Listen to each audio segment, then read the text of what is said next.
Forget Coke versus Pepsi. The new cola wars are between Diet Coke and Coke Zero. Hi there, everyone. It's Jeff, and this is Plain English on Monday, June 15th, 2026.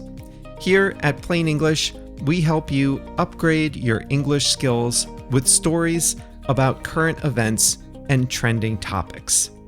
Are you a soda drinker? It looked for a while that the world was turning away from carbonated soft drinks. But now there's a new trend breathing life back into this category: zero sugar sodas. It used to be there were two types of cola drinkers: Coke fans and Pepsi fans. But now the question is becoming Diet Coke or Coke Zero. This is episode 873 of Plain English, so you can find the full episode at plainenglish.com/873. Let's crack this episode open.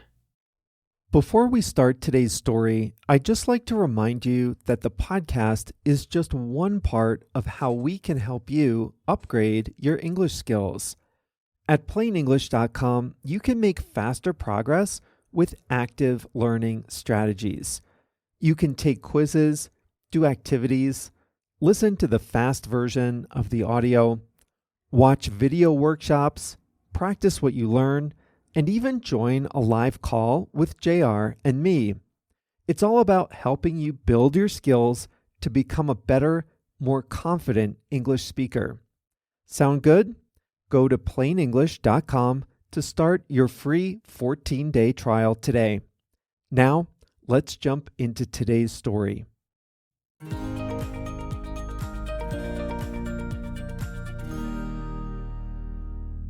Listeners of a certain age might remember the Cola Wars. In the 1980s and 1990s, Coca-Cola and Pepsi went head-to-head in a commercial rivalry to win soda drinkers' loyalty. Coca-Cola emerged victorious from the Cola Wars. Not only was its classic recipe more popular than Pepsi's, but Diet Coke became entrenched in the culture in a way that Diet Pepsi never could. Still, Pepsi always gave Coke a good run for their money. But in the 2000s, consumer preferences started to change. No longer did consumers want to ingest 150 calories from just a fizzy drink. And what about all those ingredients that are hard to pronounce? No, the trend of the 2010s and beyond was set to be health, fitness, wellness, simplicity. Even the soda companies seemed resigned to that fate. The global soft drink companies diversified into bottled water, juices, and snacks, including healthy snacks. In the US, sales of soft drinks, including the diet formulations, declined 27% between 2004 and 2023. The diet recipes, which have no calories, were not enough to save the category.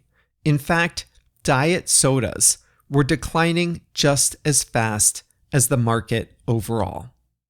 But then, soft drink makers hit on a new trend: zero sugar.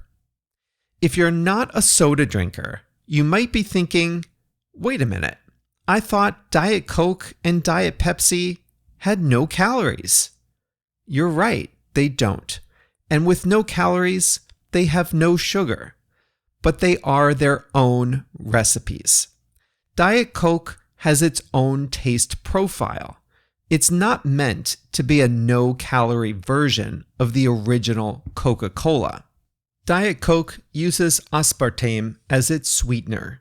That gives it a distinct aftertaste, slightly chemical, with less of the caramel sugar sweetness of classic Coke. Diet Coke also has about a third more caffeine than the original recipe. From the beginning, Diet Coke developed its own type of customer. It was popular with women who wanted to enjoy a drink with no calories. The brand's early marketing was aimed at women watching their weight. It came in a sleek silver can. Ads featured glamorous women with the tagline, "Just for the taste of it." A famous ad campaign featured construction workers taking a Diet Coke break under the hot sun, but the campaign was aimed at the women enjoying the view of the sweaty construction workers. There was no escaping it.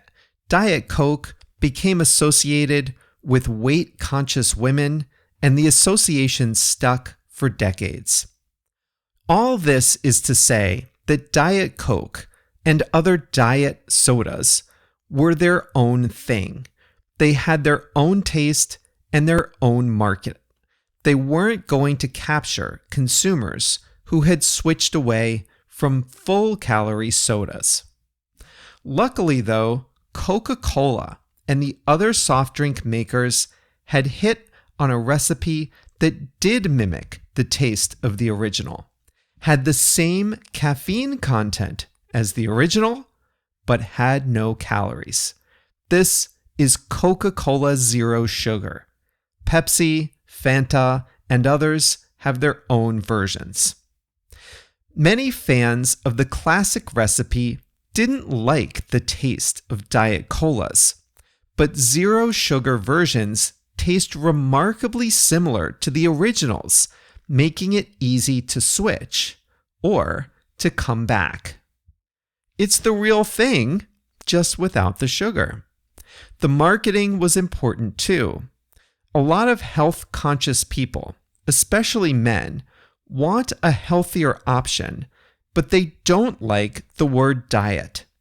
With men, zero beats diet any day of the week.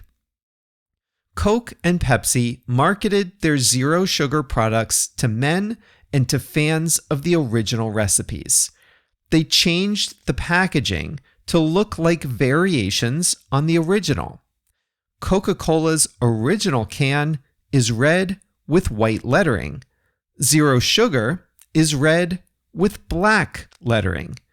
Neither Coke nor Pepsi used silver for their zero-calorie products.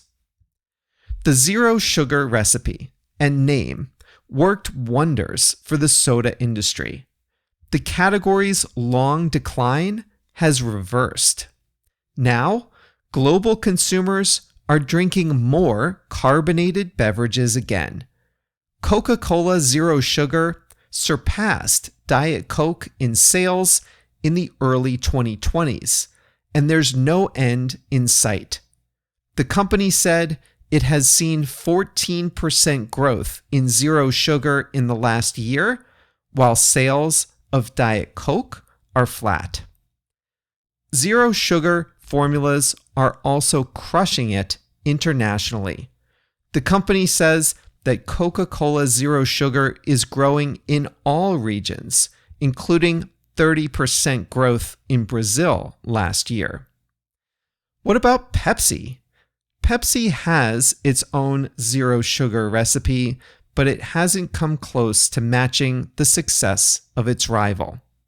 Now, if you ask a group of friends what cola they prefer, they're more likely to debate Diet Coke and Coca-Cola Zero Sugar than they are to talk about Coke versus Pepsi.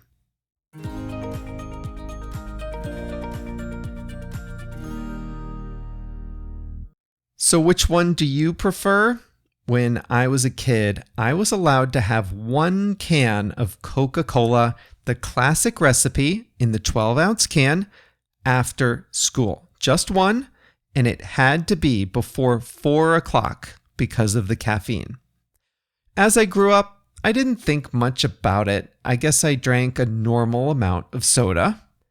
I wasn't too health conscious in my early 20s, I'll admit it, But over the years, I stopped drinking soda entirely. I didn't like the taste of Diet Coke. There's too much of that chemical, metallic aftertaste, and I didn't want the calories of the original recipe. But then during the pandemic, I was making salads for lunch at home every day, and I just wanted something crisp and fresh to go with my salads. So I started buying Coca-Cola Zero Sugar, and you know what? I'm hooked. I still drink it. Not every day, but if I have lunch at home, I have Coke Zero Sugar. And if I'm out, movie theater, restaurant, whatever, if I want a soda, I have zero sugar. Now, back when I first started drinking it, I could always find it in the grocery store. Convenience stores would often have it. Not always, but often. Movie theaters, McDonald's, certainly sit-down restaurants typically wouldn't have it. And there was no chance they had zero sugar on the plane. But now it's all different. I see zero sugar colas everywhere, and you can even find zero sugar Sprite, ginger ale, and root beer if you look hard enough. Listen, I know it's not healthy, but there are worse vices, right? And if it makes a difference, I usually buy the 10-ounce cans, so it's not quite as much as a normal can.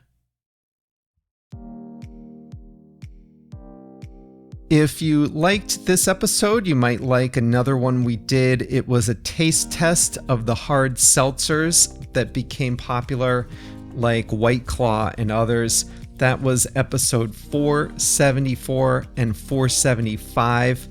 In 474, we talked about the seltzers, and in 475, we did a taste test. The funny thing about that one was, JR helped me do a blind taste test, and I was supposed to guess the flavor. Like, was I drinking watermelon or passion fruit? Those are not the same flavors. It should have been easy to guess, right? Well, check out episode 475 and you'll see how easy it really was, or wasn't. That's all for me today. This was episode 873, and the full lesson content is available at plainenglish.com/873. We'll be back on Thursday with an expression and next Monday with a new story. See you then.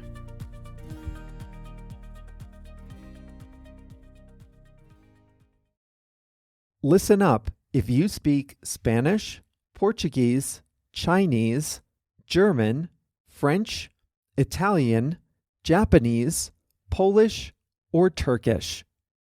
One of the most frustrating things about listening and reading in a second language is being confused by unfamiliar words or phrases. When you listen to plain English, or when you read the transcript, you probably encounter some words you don't know. When that happens, you have a few options. You can stop the audio, go look up the definition, then return to the episode, find your place, and press play again, but that's exhausting. Or you can just skip it and be confused. That's no fun either. But what if you could see the translation of the word into your language instantly without having to stop the audio, without having to look anything up? Well, you can at plainenglish.com.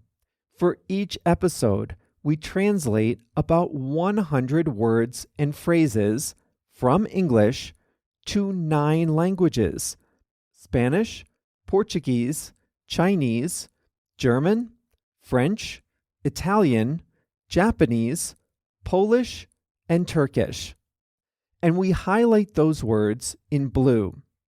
All you have to do is hover your mouse over the highlighted word, and you'll see the translation instantly. It works great on mobile too. It really makes listening a lot more satisfying, and it's a great way to expand your vocabulary in English. The best way to see these translations is to sign up for a free 14-day trial at plainenglish.com. During your trial, you can read as many transcripts as you like, all with the translations into your language. So sign up for your free trial today at plainenglish.com.